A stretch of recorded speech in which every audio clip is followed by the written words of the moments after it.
నువ్వు నమ్మింది సామాన్యుని కాదమ్మా, జీవం గల దేవుణ్ణి. సిగ్గుపరచడం, కలతలు అనుమతించిన దేవుడే వాటిని దీవెనలుగా మార్చగల సమర్థుడు.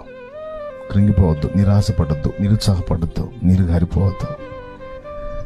ఏదైనా నాకు అనుమతించబడింది అంటే నా మేలు కొరకే నొక్కటి నమ్ము.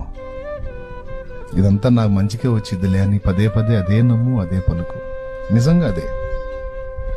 లేకపోతే దేవునికి మనం అంటే ఏం కోపం లేదుగమ్మా. ప్రేమించి ప్రాణం ఇచ్చిన వాడికి మనమంటే కక్ష. మరి ఎందుకు రానిస్తాడు శ్రమల్ని? అవసరం కాబట్టి రానిచ్చాడు. ఎంత ప్రేమించాడు నిన్ను. నువ్వు నమ్మింది సామాన్యుని కాదమ్మా, జీవం గల దేవుణ్ణి.